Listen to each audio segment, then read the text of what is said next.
Welcome to Book Chat, where the goal is to have an in-depth and spoiler-free conversations about subjects that emanate from a book in the goals of wanting to make you read it yourself. I have a very special guest today, Elisavet, whom I will speak to in a second, but first, an announcement. It's been almost 2 years since we last posted an episode, and that is because Adrian and myself have gone through some professional changes. We are both passionate about books and how books can change your life. But for the time being, I'll be hosting this show by myself. I have no plans for future episodes for the moment, but I will hope to produce many more. I have many ideas. With just a few episodes that were released, the feedback was extremely positive. So we both understood the value of this show and how it was for the audience. Regardless of this change, it also goes along with something that we're going to see today, which is a wish of ours that we have start having guests because we want to have a bigger variety of opinions, knowledge, and different cultures as well on the show. This is a great way of coloring in the value of books as well. With that being said, I would like to thank today's guest, who has wanted to come on this show for a long time and is partially to thank for this show restarting and most definitely to thank for this episode happening today. So before I introduce her, Elisavet, how are you doing today? Yeah, I'm doing great. Thanks for having me actually today, Louis. It's always great working with you, and why not having a chat today? That's a great way to start. So I'd like to introduce Elisavet Mike, who is a colleague of mine. Elisavet is Greek of origin and now lives and works in the Geneva area in Switzerland.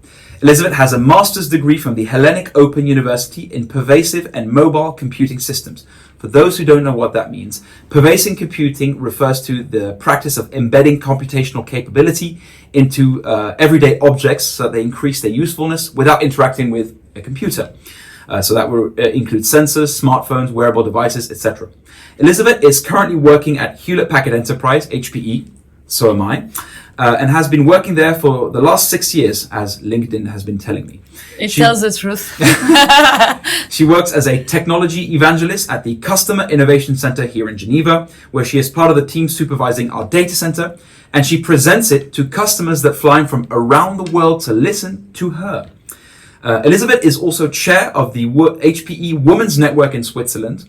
And Elisavet loves sports. I heard this week that she goes at least thrice a week to the gym with her colleagues. And she goes, to the gym most days of the week. Elisavet also broadcasts her work on social media. So LinkedIn, where you can find her, Elisavet Mike.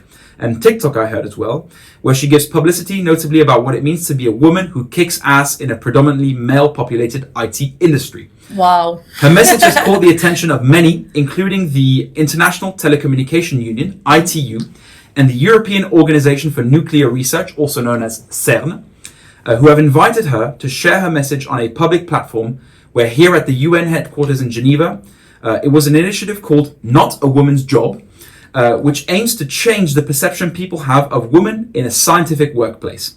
And the reason I personally have been eager to invite Elisavet is that she kicks ass, she makes no excuses, and she just keeps on winning. So, Elisavet, did I summarize it correctly? No.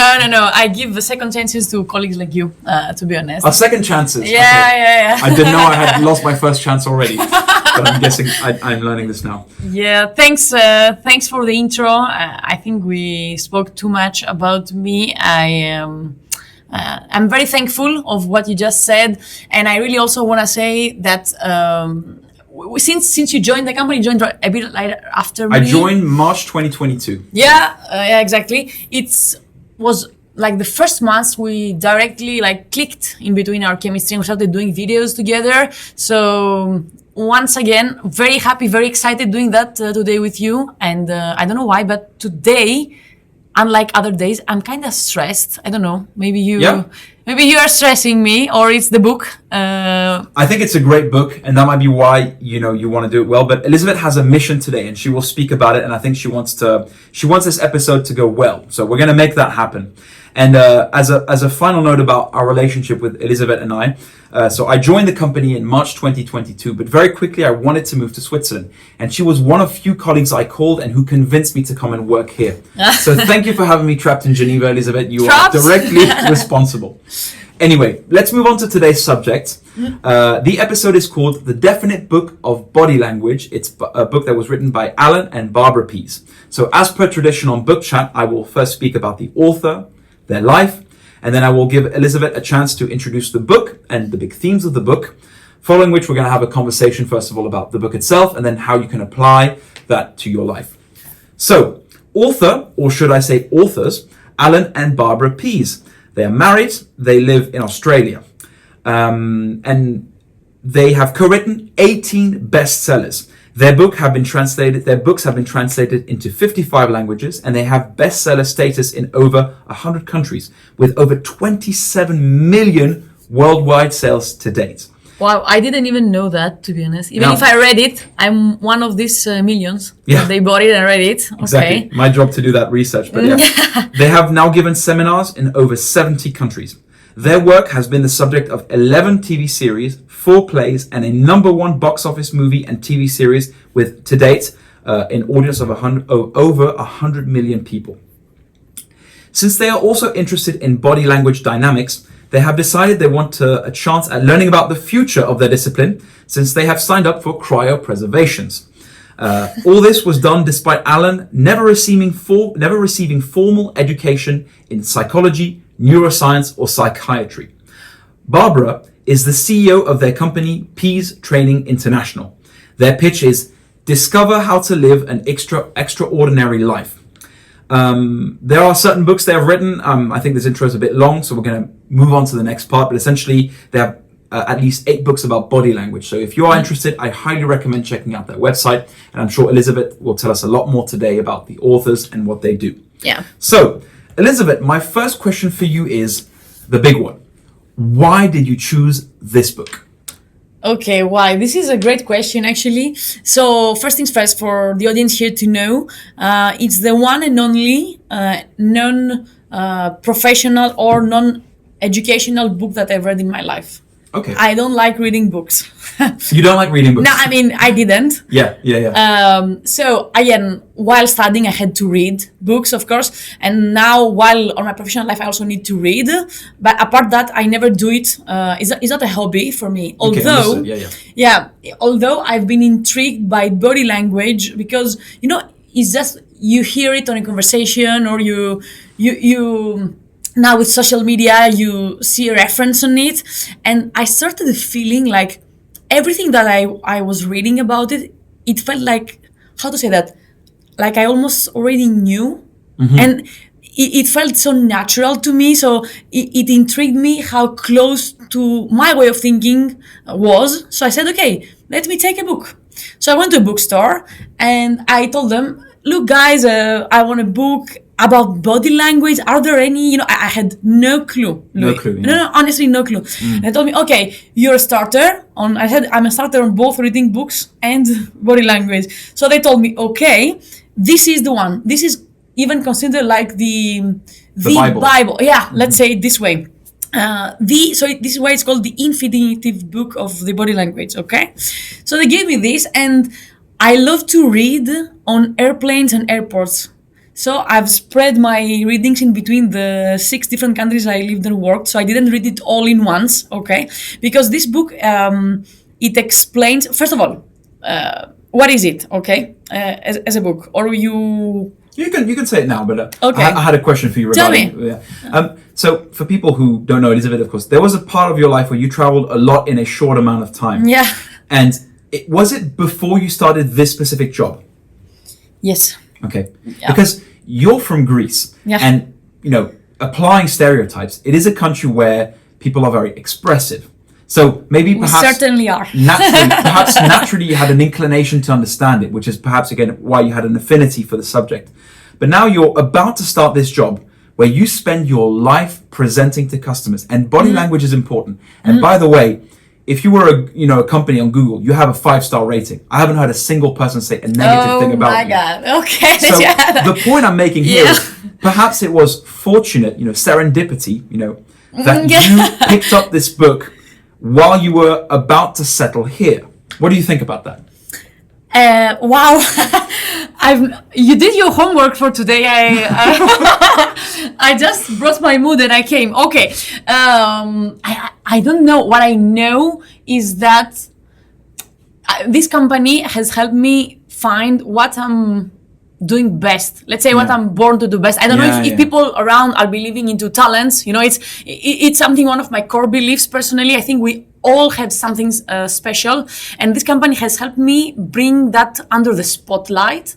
But I felt that I had indications from before, smaller one, but it wasn't on my daily life. But still, I told you, when I heard about the body language, it felt so close to me. So I bought it, and then when I came on here and I started presenting it to people and see in reality how things work, I was even more intrigued to finish the book. So I would say, karma? I don't know. Yeah, it's fortunate. It makes sense. Let's say. Yes, it makes sense. Yes. This is the best why we've ever had, by the way, for a book. I'm just saying for the 20 people we have listening to this show. I think what's great now is perhaps if we start talking about the book, and then we're going to start with what the big subjects are, and then we can go in detail about different topics that you like or some questions that I prepared as well.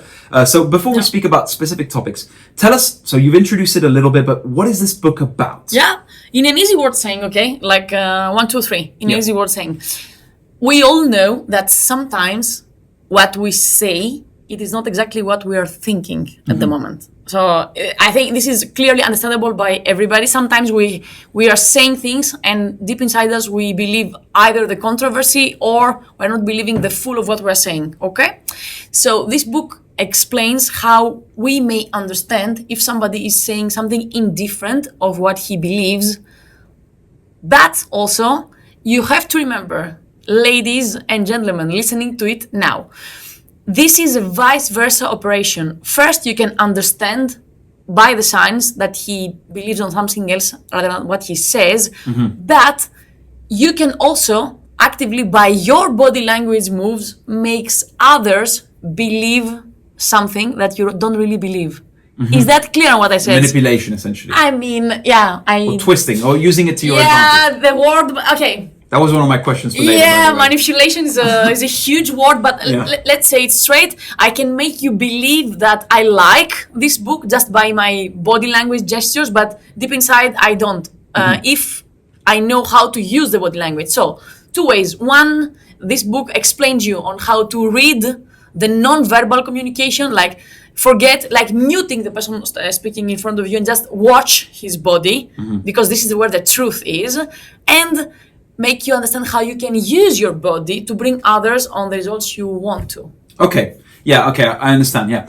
Because that's actually, that was perhaps my first question. And I was going to say, when I was making my research for this episode, I saw that the book it's massive. It's a huge, perhaps you can show the camera. Yeah. It is a big book to discuss body language. Show the width of it, like show how thick it is. The width of it. Okay, maybe this way. It's a thick book, to talk about body language. How many pages does it have? Ooh, this is a great question. Show me the last page. Ignorant. 460. Oh. Yeah, because for a lot of pseudo-scientific books, that's a massive book.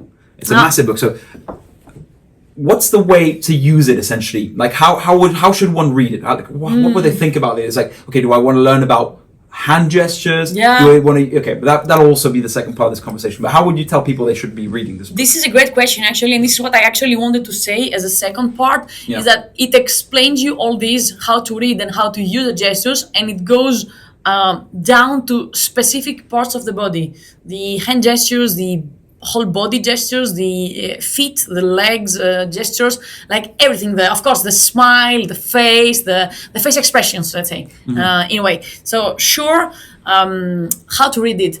First of all, I would say enjoy it for the ones watching us and listening to us right now. Enjoy it, and do not feel disappointed if one day you read something and the next day you have forgotten it, because it's a constant exercise. It's full of rules and ways, and this means that means that. So it's impossible for somebody to remember everything from the beginning, unless it's a natural, of course, and he already gets it, let's say. But still, do not get disappointed and try to compartmentalize it according to your needs. I would agree, because not only, so that was, again, when I was making my research for this book, I noticed, wow, there's so many interesting things, and I actually saved the link of the summary, and I thought, I will go back to this when I need to study it. So that obviously this is as someone who hasn't read the book. But the next thing is, exactly as you said, some people, they've had more exposition in their life, they've been exposed to more things, they've been public speaking, and naturally they'll have some inclinations or some understanding of what to do and what not to do. But it's also like learning anything. You can't unless you're some sort of genius, you can't know it the first time around. And you have to practice and you have to fail, show up at interviews and underperform, or, tell yourself, I'm not going to let myself get squashed by XYZ, and then get squashed by XYZ. And then you learn and you say, okay, what did they do? So it seems completely natural. You went over a couple of what these examples were. Yeah. But I think the audience would now like to know, so what are some examples? What are some examples you like? This is a great question. To be honest, I'll give to the audience the examples that are the ones that I will never forget. Okay. Now it's been almost a year that I've finished reading the book, and these examples can really not get out of my mind. Okay. When I read them at that moment, it was like, wow, okay, this is crazy. So one of the first ones, it's actually on the first, it's almost like it's near the start. The page 37. I mean, every edition has a different page, but it's near the start indeed. So it is about a politician, of course. I mean, come on, politicians are the masters. Yeah, and it's their book's favorites. Let's say it's like this book really loves loves as an example.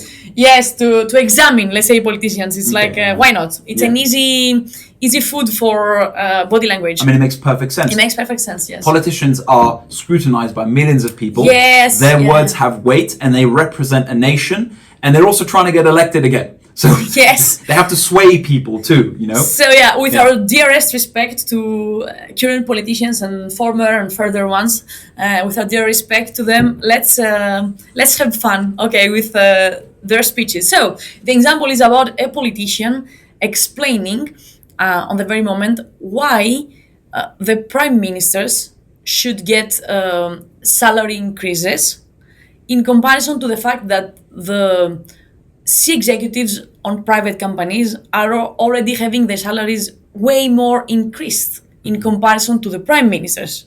Okay? So he was comparing the salary increases of prime ministers versus private C executives. Yeah, okay. Full stop. So he was explaining, he was trying to persuade to people with his hands, like I do at the moment with gestures, to explain them why he is planning on giving increases on the prime ministers, because he thinks that they are earning way less.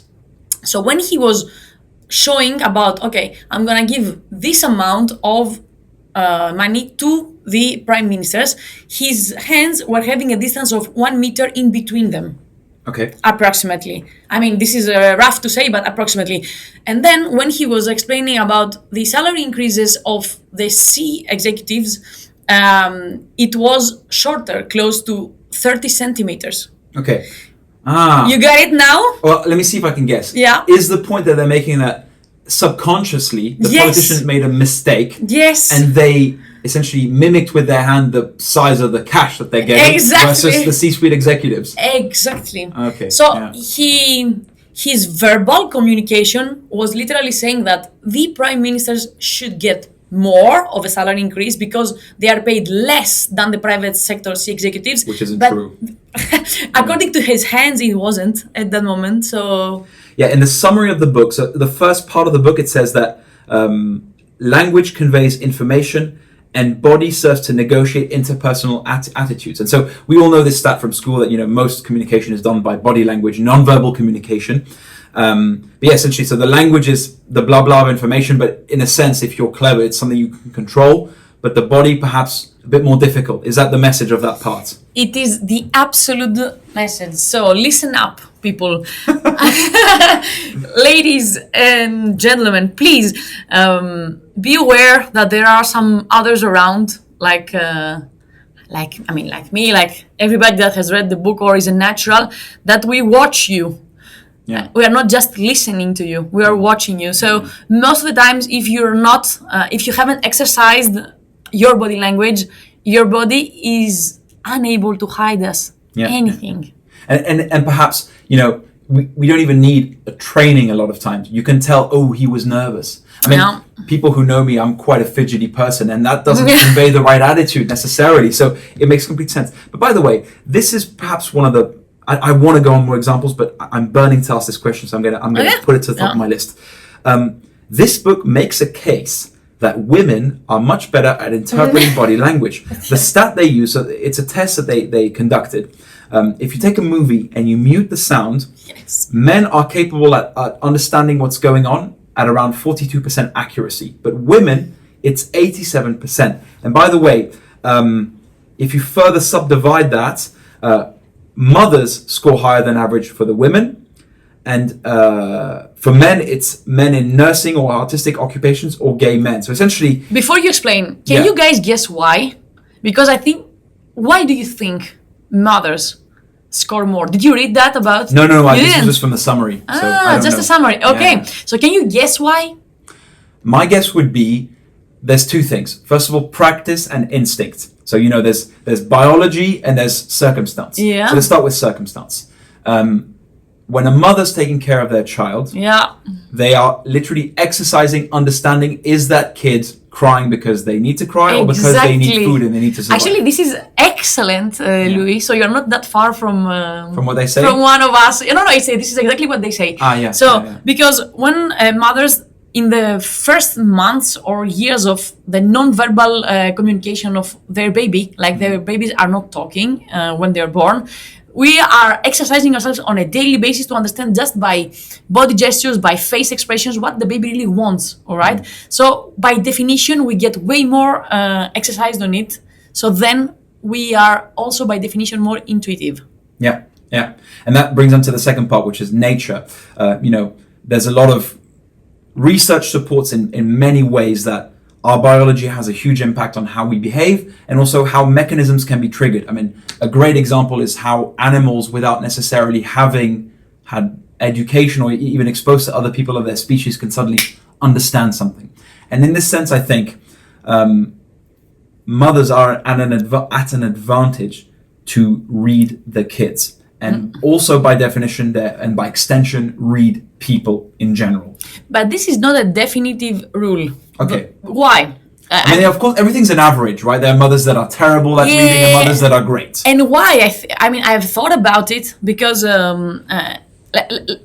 okay, let's think inclusively. Let's say the past years, the children, they were most of the times growing up with her mothers. Yeah. All right. Historically, let's say. Okay. So now times has changed, and this is not always the truth. So if a baby-born child needs to grow up with his own dad, the dad is gonna get also way more experienced. Okay.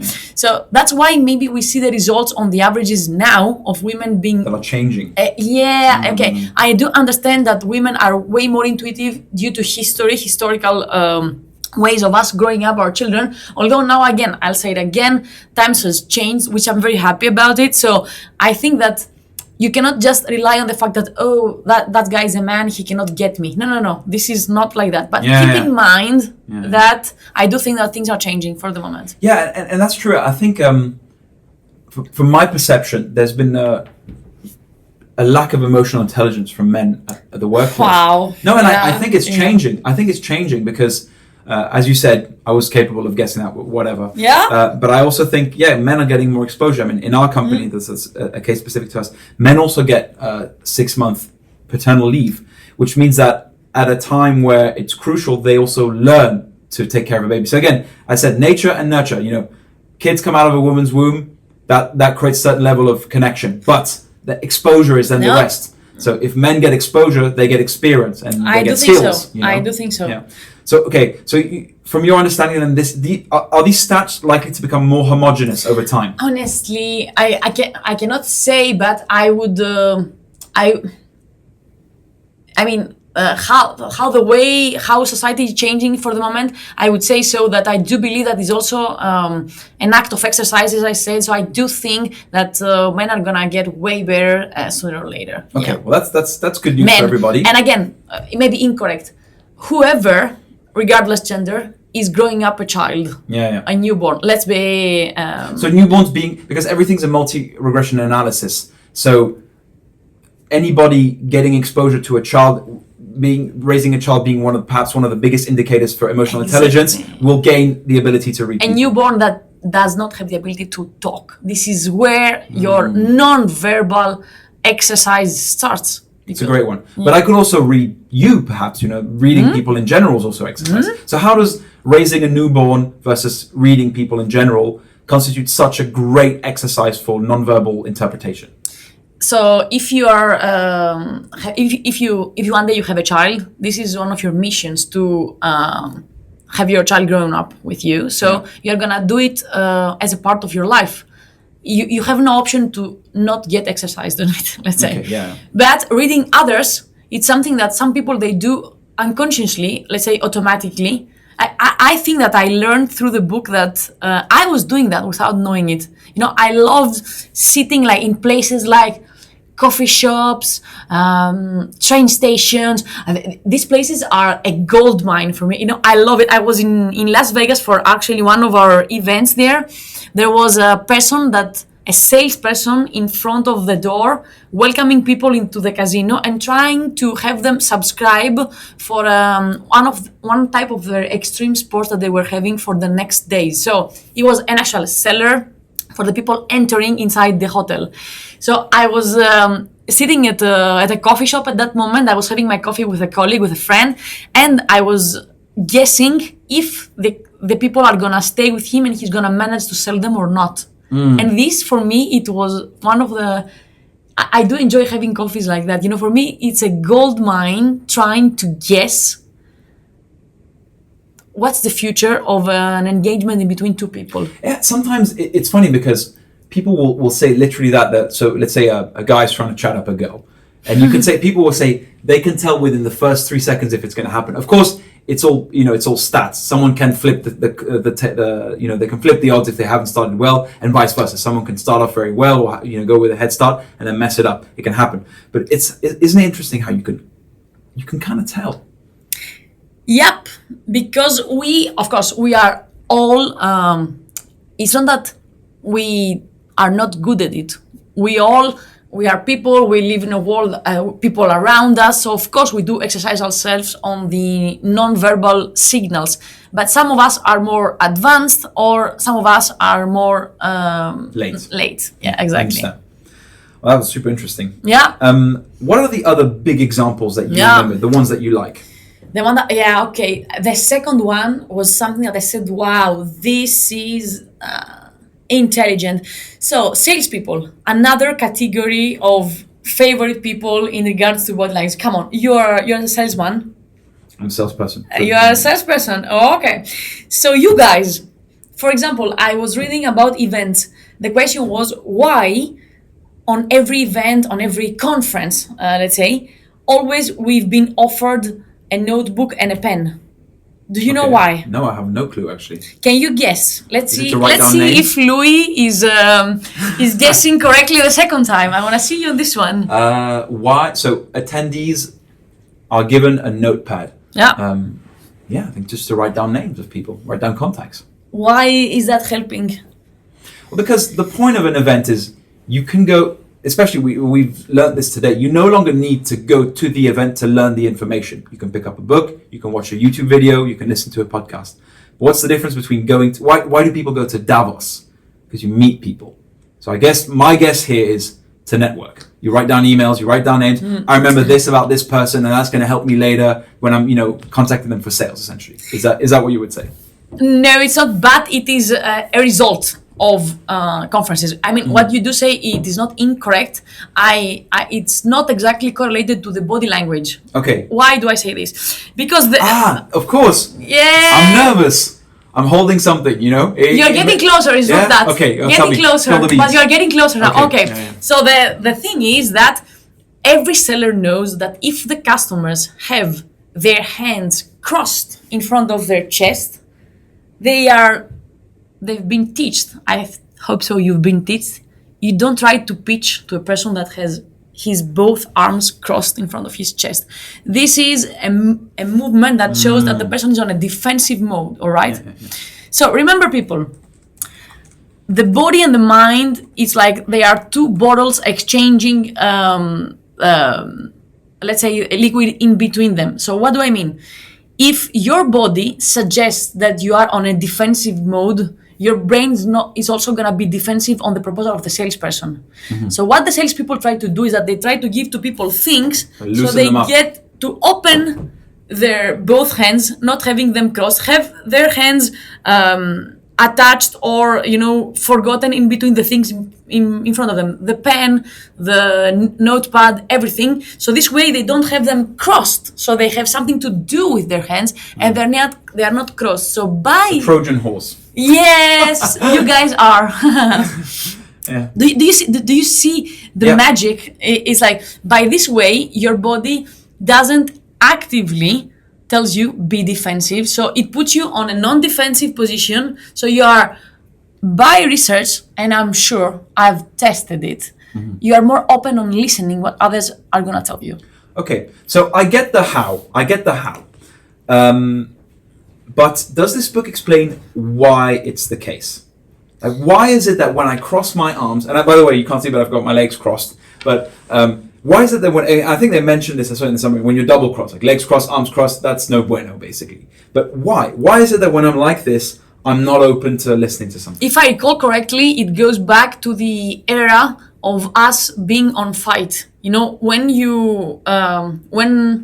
back in history, when two people were, on a disagreement, and they were not able to communicate, when language wouldn't exist at that time, they needed with their gestures to start fighting. So people that they wanted to defend themselves, they needed to cover their most important parts of their body, their heart. Form a shell. Form a shell, exactly. It's a shield. Yeah, it's a shield. Okay, so it comes all the way back to that. I mean, it makes sense when you explain it biologically. I mean, you can think of an armadillo when it doesn't want to interact with the whelp, it bubbles up. Exactly. Yeah. I mean, the thing is about this book, it's from my summary. There's so much. There's genetic rules. There's accurate reading. There's even rules for how to behave. There's rules to how to seduce. There's arm signals, hand gestures, handshakes, smiling, interpreting smiles, real smiles, fake smiles, eye signals, legs as well. So, essentially, what's the overarching rule you think that goes through this book, essentially, regarding body language? Is it more about interpreting or more about carrying yourself? It's both, because at the moment you know what a signal means, you can either read it or do it yourself. Okay. To deceive. Yeah, to deceive. Deception is a huge part of the book. Deception is another word that it's a huge word. I'm really not happy of using it, but deception, manipulation. I mean, let's all be kind and But in the end of the day, you work in sales. You know how things. Part of life. Yeah, it's part of life. It's not just part of sales; it's part of. Yeah, life, so if you guys don't want to exercise it and do it, just try to read it on others, so you know that you are not being framed. No, exactly. There is no nobility in being helpless. Yeah. Whether or not you want to be an active participation in deception, that's your decision. You shouldn't, but it's your decision. However, coming prepared is what helps you diffuse it. I would say actually that the strongest people are the ones who are better equipped or better informed. Very well said. On the contrary, they should know. I think we should try and perhaps discuss now how this book has impacted your life and how the viewers and listeners can apply this to their own life. So the question I have is, first of all, regarding you at work. How do you use it in everyday life? Again, I said, you're a presenter. You present a lot of the time. I'm perhaps a speaker, I'm a salesperson, but you're a presenter. So how you carry yourself matters. This is actually another great question from you, Louis. Thank you for that. Once I remember, while I was reading this book, I haven't yet finished this book. One of the main rules also for presenters of this book, it is always put your audience first. You're presenting for them. You're not presenting for yourself. So you have to watch your audience first. I mean, come on. We want to pass through a message. If we want to pass through the message to ourselves, we keep it in our brain. We do not communicate it. If you want to communicate things, you have to see if people in front of you are open as a receiver to your message. So how do I apply? Okay. So now lately, while the era that we were all, let's say, subject of staying home and customers were not able to travel in here, we were video shooting our presentations or we're having live presentations to the customers connected remotely by their computers. Okay, that's going to be interesting. That's going to be interesting because I could see myself on presenting, okay? I could see how my body talks, a part of how my speech. And also when I've been recorded once with the audience being here with me on premise, on site. So it was hybrid. yes, half people in here, half people remotely. I saw me when I was speaking. My head was always moving across all the audience. I was never having my head straight, looking at one point only. Each and every second, I was changing eye contact with different people from the audience. Yeah, because when you're speaking to an audience, you're not speaking to a blob. You're speaking to a sum of individuals. And so Very in a well group said. of 8 to 10 people, Yes. it's actually quite manageable to switch Yes. between them and check. You know? Yes. And also you can then sample, because that's, I want to come back to the hybrid part, but at least for the people here, you can tell who's listening to you, right? What do you mean? Well, you can tell if someone like... When they are you live, absolutely. Yeah. And while on hybrid, I was asking all of them to open their cameras so I could see them from my monitor.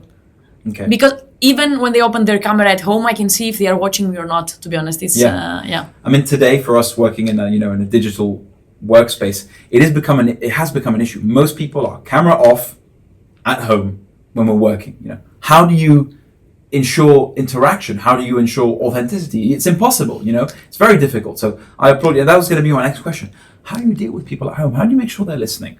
Yeah, this is it's indifferent. Okay, it's not always the same way. But as I said, when I realized that I do that without thinking about it, when I realized that I'm watching the audience without consciously giving the order to my brain to do it, I was doing it by default. Then naturally you have the skill. I mean, I don't know, maybe. I think so. Thanks. I think so. Okay, so if Louis thinks so, I think so too. So when I realized that I have this, then I said, I'm gonna talk to him like he has already talked to me. Because by his body signs, he's talking to me without him knowing it. So for example, I was having an audience, like it was 2 days ago. They were coming in here and it was the last session of the day. They were super tired. They have traveled, flew in the morning to come on in, then session after sessions packed with information. And I was the last session and I could see in their faces that they were just counting the minutes to... They just want to get out. To have dinner, to be honest, let's be honest. And I told them, I said, oh man, what excitement today. Everybody started laughing because I read their mood and I think they appreciated the fact that I understood that it's the end of the day. So I think what's the magic, and I think what everybody is, how is that called? Thirsty for is being understood. If you show to your audience that you see them, you understand them, all right? This is the key to the lock. I tell you. For example, there was a guy, again, on this audience 2 days ago. This is the most recent example that I can give you. I saw him watching me in a sign with his, hands on his face. Yeah, on a way that he was judging me, and on the same time, he wasn't really convinced. I was feeling that he wasn't convinced. Okay. So he's being a difficult customer. I mean, this is quite normal, but he's not opening himself to you. He's judgmental, and he's challenging you. That was my feeling. But you read it. Yes, that was my feeling. I read it, and then I told him, "Excuse me, sir, not convinced yet." You said it to him specifically. I said to him specifically, just like that. Not convinced yet. And I saw the expression in his eyes. That is the expression of surprise. You can read it on the book. It's like he was, oh man, she got me. I think people, especially when, in IT, people are, they're quite geeky generally. Yeah. They're not used to being challenged, I think, emotionally. So how did he react to that then? Yeah, I mean, he smiled. First, it was the sign of surprise on his face, like a puff, like a second. And then he smiled because he felt that I catched him. And after that, I have to say that he was way more engaging with me because he felt that I understood. And then I used some examples because I remember from which sector he was coming from. He was working more on the infrastructure. So I used some examples of my speech to talk to his language. So I felt that maybe he needed also more attention. Okay. I was going to say, was it a purely... Okay, yeah. So it wasn't necessarily just about him having an objection. It was also that he wanted to be noticed then. Is that your assessment? I think it was both. First of all, I think okay, when I'm presenting in front of like 20 people, each one of them, they are from different sectors of IT. We all know IT is a very broad, yeah. So sometimes, people, if they don't get what they need in regards to their occupancy, it's an easy way to lose them, okay? So I felt that he needed more attention to the topics that he's interested in. And this is what I gave him back. So attention more to what he traveled and flew in to get from here. Yeah, so he felt like he wasn't getting what he wanted. And then exactly. And now, second thing. So you broke the ice when you said, "Am I not convincing, sir?" Yeah. Did you, in that split second of craziness, did you take the opportunity to assess what the problem was? Or did you give him a chance to express it? Or like, how did you then show, okay, I didn't just see that you're not happy, I'm also understanding you. How did you bridge that gap, if you see what I mean? Honestly, I don't know. It's always, this thing is a split of seconds, and if you read it's a split second. It's a split, yes. And if you read the book, it's really all the expressions last for seconds. If they last more than a second, they are a frame expression. If the surprise expression lasts more than a second, like a split of seconds, it means that somebody is like, if somebody is standing with his eyes wide open in front of you, like for 10-15 seconds, he's faking. That's a huge part of the book. Yes, exactly. Okay. So it's split of seconds. I mean, okay, let's be honest. Okay, it was an audience of 20 people, men, 20 male. I was the only woman on the room in IT. Okay, so, and he came here for a specific things to take out of here. So it's not that hard to guess. It's always, is this lady gonna tell us what we need to know? Is it gonna be a boring or an interesting session?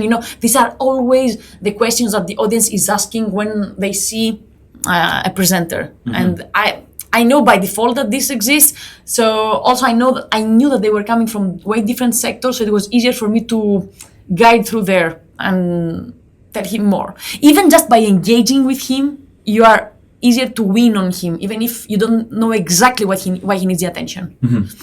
Okay, so let's go on to faking, and then I want to ask about how you approach a session. But let's start with faking. So, what does this book teach you about faking then? So, prolonged expression means fake. Okay, so I can think of a video of a Karen who's like, "You bumped into my car," and she's faking it, and you're like, okay, I can tell because it's dragging on. It's prolonged. Yeah. So does it happen that someone can be authentic and long? Like, tell me everything about the faking that you can remember. About what I can remember about the faking, people remember when somebody is standing in front of you and he's speaking to you and his feet are not directed to you. This is a sign that he wants to leave. Okay. So what CrossFit means I want to leave? You are? Okay. I don't want to leave. He wants to leave. Okay. To be honest, another example, we are sitting on a desk in here. So sometimes they say that the easier way to read on somebody is to have a desk that you can see even the feet. Because the feet have also a lot of information. So for the moment, I cannot see them. Too. They say that feet tell a lot. Yes, so I cannot say for you because I don't see them. But I can see that, for example, you watched your clock twice already. So it means you have to go, no? That's because I'm being conscious of the time, yes. Okay, voila. So about the feet then, how can you fake it? Okay, so for example, even if you don't like somebody, but he wants to think that you like him, you can stay with your feet directed to him. So this is a way to fake it and make him think that you are, let's say, interested into what he's just saying, if you want to do that. But again and again, if you stay all the time with your feet in front of him and then you are not really listening to what he's saying, and there are going to be other signs to show him that you are not really up for it. So remember, try to do the correct moves, but do not overdo it, because everybody has an average training of himself to understand the fake on somebody and not. Yeah, that was a part I saw earlier in the book, which is that, generally speaking, we're still all the same people. So, exactly. Cross-culturally, it's quite easy to understand. There might be things that are different. I know in China, things are quite different to how they are here. But generally speaking, we can get most of the stuff. Okay.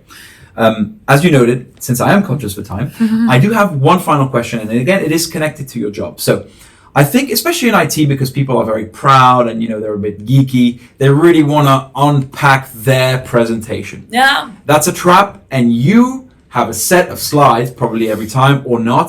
But No you slides. Have to, no slides. Yeah. That's the way to do it. How do you make sure you have a different session every time and you cater to the people listening to you? So you adapt to the people listening to you at that moment. How do you do it? This is a great question. First things first, you start with your nationality. Okay, so you ask them. This is a gold. I mean, I asked the account manager that brings them in.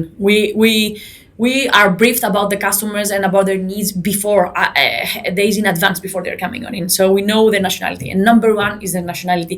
Even the book explains how there are some universal signs in between nationalities, and there are some other nationalities that they don't have the same signs for okay, for example, for the sign of okay or for the sign of no or yes. So nationality is a gold mine. By knowing where do they come from, you can expect more or less how vivid or not they are gonna be. I mean, let's be honest in here.